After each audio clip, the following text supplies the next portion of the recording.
Hello everyone, welcome to Ambition Law Institute. I am Astha Singh and we have a good news for whom? For the couples. So there is a good news for all the couples who want to become parents while following the procedure of surrogacy. So अभी एक recent amendment करा गया है centre के द्वारा जिसमें कि कुछ चेंजेस आए हैं पहले के रूल 7 को लेकर के, जिसको हम इस वीडियो में समझेंगे. So let's start. So basically पहले जो सेरोगेसी रेगुलेशन रूल था उसमें अगर हम रूल 7 की बात करें तो वो अलाउ नहीं करता था, क्या करता था, बैन करता था डोनर के गैमीट को यूज़ करने से. बट रीसेंट अमेंडमेंट में ये कहा गया है कि अगर कोई एक पेरेंट कपल में से जिसे कोई मेडिकल कंडीशन, कोई ऐसा इशू है जिसकी वजह से वो पेरेंट नहीं बन सकते हैं, तो वो क्या कर सकते हैं, वो डोनर के गैमीट का यूज़ कर सकते हैं टू बिकम पेरेंट्स, जिससे कि सेरोगेसी में कोई प्रॉब्लम नहीं आएगी. तो यही रीसेंट अमेंडमेंट करा गया है और ये रूल 7 को लेकर के है. और इसी के साथ साथ कुछ चेंजेस और सुप्रीम कोर्ट के द्वारा बताए गए हैं जिनके बारे में हम आगे बात करेंगे और इस वीडियो में डिस्कस करेंगे. तो सबसे पहले there is a new hope for couples dreaming to become parents by surrogacy. The center has amendment surrogacy regulation rules 2022 to allow use of donor gamete, ova or egg cells and sperm if one of the partners is certified to have a medical condition that prevents use of his or her own gametes. तो पहले जो rule 7 था वो ban कर देता था, क्या करता था, बैन करता था और अलाउ नहीं करता था यूज़ ऑफ डोनर गैमीट अगर कपल्स में से किसी को कोई मेडिकल इशू है. बट अब इस अमेंडमेंट के बाद में अगर जो कपल्स हैं और उसमें जो दो पार्टनर्स हैं उसमें से अगर किसी एक को कोई ऐसा मेडिकल कंडीशन होता है जिसकी वजह से वो पेरेंट्स नहीं बन पा रहे हैं तो वो डोनर के गैमीट का इस्तेमाल कर सकते हैं और उसके थ्रू पेरेंट्स बन सकते हैं. So next is, it further says that surrogacy using donor gamete is allowed.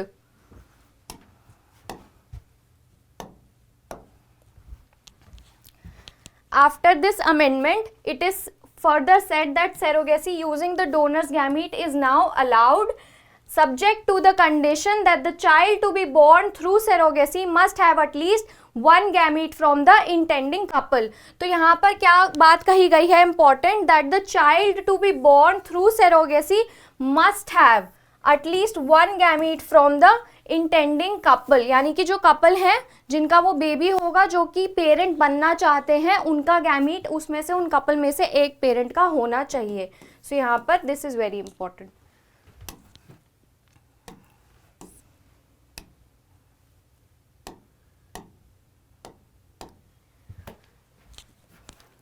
अब जैसा कि मैं आपको बता रही हूँ ना, ये चेंजेस आए हैं रूल 7 जो एक्ट का है उसमें से.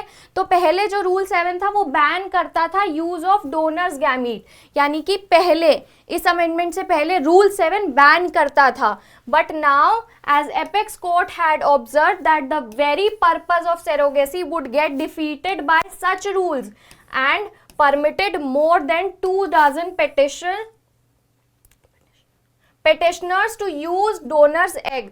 तो सुप्रीम कोर्ट ने यानी कि एपेक्स कोर्ट ने क्या करा है, इस रूल को परमिशन दे दी है और बहुत सारी ऐसी पिटिशन सुप्रीम कोर्ट में फाइल हुई थी जिनके चलते उन्हें ऐसा करना पड़ा. और उनके हिसाब से जो पर्पस है, अगर ऐसा फॉलो करते हैं रूल की अगर गैमीट का ही, किसी डोनर के गैमीट का यूज़ नहीं कर रहे हैं तो सेरोगेसी का पर्पस क्या है. सेरोगेसी का पर्पस यही है कि अगर कोई ऐसा कपल है जो कि किसी भी इशू की वजह से, मेडिकल कंडीशन ही हम माने, अगर वो पेरेंट्स नहीं बन पा रहे हैं तो उसका सोल्यूशन देना और उस प्रॉब्लम को रिजॉल्व करना. But at the end of the day अगर वो प्रॉब्लम ही रिजॉल्व नहीं हो रही है क्योंकि मेडिकल कंडीशन तो उनके पास में कुछ ना कुछ ऐसी है ही जिसकी वजह से वो पेरेंट्स नहीं बन पा रहे हैं, और फिर अगर वो डोनर का गैमीट भी नहीं यूज़ कर सकते हैं तो उसका कोई सोल्यूशन नहीं निकल रहा है. तो वहीं यहाँ पर एपेक्स कोर्ट का कहना है, apex court had observe that the very purpose of surrogacy would get defeated by such rules. Now it granted relief to one women and prima facie found fault with rule 7. तो ये बात आपको याद रखनी है, क्या करा है, found fault with rule 7 of the act which was notified on March 14th last year.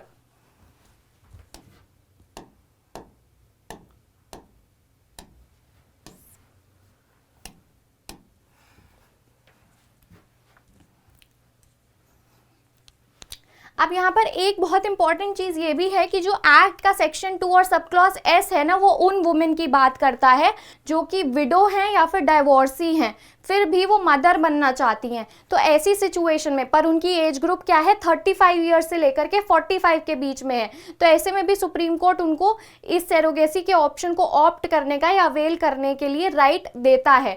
But उसी के साथ साथ सुप्रीम कोर्ट ने यहाँ पर जो अनमैरिड सिंगल वुमेन है उनको कोई भी राइट नहीं दिया है किस चीज़ का, सिंगल मदर बनने का। क्यों? क्योंकि सुप्रीम कोर्ट का मानना ये है, इसके चलते कई पिटिशंस भी सुप्रीम कोर्ट में लगाई गई हैं और इस चीज़ को डिस्क्रिमिनेटरी बताया गया है। कैसे? कि ये भी एक राइट हो सकता है, कोई कुछ ऐसी महिलाएं भी हो सकती हैं जो कि अनमैरिड हैं, सिंगल हैं, पर फिर भी वो मदर बनना चाहती हैं। पर इसे सुप्रीम कोर्ट ने ये कह के रिजेक्ट करा है दैट जो हमारा कल्चर है ना, जो इंडिया में हम कल्चर फॉलो करते हैं, उसमें मैरिज एक इंस्टीट्यूशन है जिसको बहुत महत्वपूर्णता दी गई है, और अगर हम ऐसी चीज़ों को प्रमोट करेंगे तो उसके चलते मैरिज जो एक नॉर्म हम फॉलो करते हैं उसको इतनी ज़्यादा इम्पोर्टेंस नहीं मिलेगी और हम वेस्टर्नाइजेशन की तरफ बढ़ते जाएंगे, जो कि हम इंडिया में नहीं करते हैं। तो इसलिए इससे अलाउ नहीं करा गया है, क्या ये राइट उन्हें नहीं दिया गया है, किसे, सिंगल अनमैरिड वुमेन को, और वो सेरोगेसी के थ्रू मदर नहीं बन सकती हैं इंडिया में। So the rule specified that a couple undergoing surrogacy must have both eggs and sperms from the intending couple and donor gametes were not allowed। तो ये पहले की बात हो रही है, अमेंडमेंट से पहले रूल 7 में surrogacy must have both eggs and sperms from their intending couple and donors gamete were not allowed। But now in January government had told the court that it was reconsidering the amendment to the surrogacy law brought in last year and that a team of expert was working on it। पर अब क्या कर दिया है, जब से ये centre के द्वारा अमेंडमेंट हुआ है तो फिर अब अलाउ कर दिया गया है कि अगर दोनों जो कपल्स हैं उनमें से अगर एक पार्टनर को कोई भी ऐसा मेडिकल कंडीशन है जिसकी वजह से वो पेरेंट नहीं बन सकते हैं, तो एक डोनर का गैमीट यूज करके पेरेंट वो बन सकते हैं while opting for the surrogacy.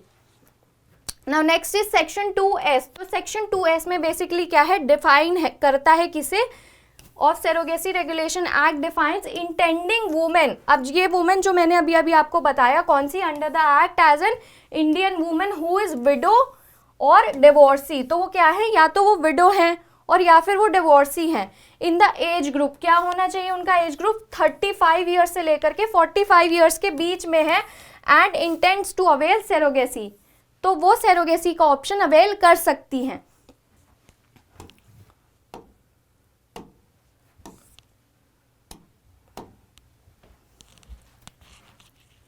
But the important thing here is that it means that a single unmarried woman, जो कि single unmarried woman है, is not allowed, उनको अलाउ नहीं करा गया है to become a mother through surrogacy।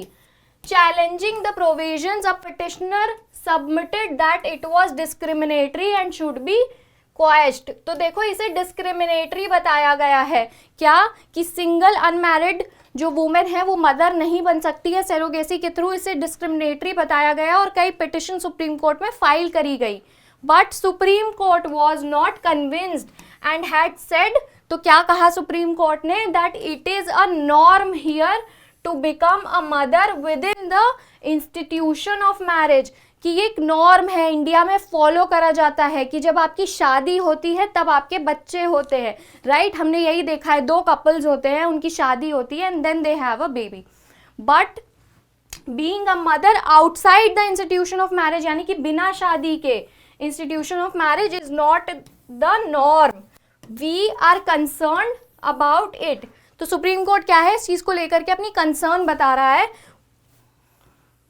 We are speaking from the point of view of child welfare. अब देखो कितनी इंपॉर्टेंट बात है, चाइल्ड के वेलफेयर की भी यहाँ पर बात हो रही है, which is very important at the same point. क्योंकि अगर हम बात करें बच्चों की, तो आई थिंक हम ये पर्सनली हम सब लोग ये बिलीव करते हैं कि एक चाइल्ड के वेलफेयर के लिए दोनों पेरेंट्स का होना बहुत ज़रूरी होता है। पर अगर ऐसी चीज़ों को प्रमोट करा जाए इंडिया में, जो कि वेस्टर्न कल्चर है बेसिकली, और अगर सेरोगेसी के थ्रू सिंगल जो कि अनमैरिड वुमेन है अगर वो मदर बनती हैं तो फिर वेलफेयर में कहीं ना कहीं प्रॉब्लम्स अराइज होंगी, अपब्रिंगिंग में कहीं ना कहीं चाइल्ड के कोई प्रॉब्लम्स अराइज हो सकती हैं। तो ऐसा भी देखा जा सकता है क्योंकि you are not aware of the fact कि आगे चल के क्या प्रॉब्लम्स अराइज होंगी या नहीं होंगी।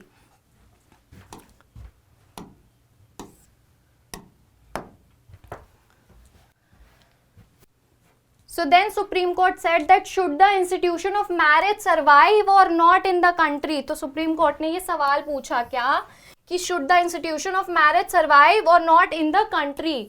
We are not like Western countries. Institution of marriage has to be protected. तो क्या कहा सुप्रीम कोर्ट ने कि जो मैरिज का इंस्टीट्यूशन है उसको प्रोटेक्ट करना पड़ेगा, should be protected.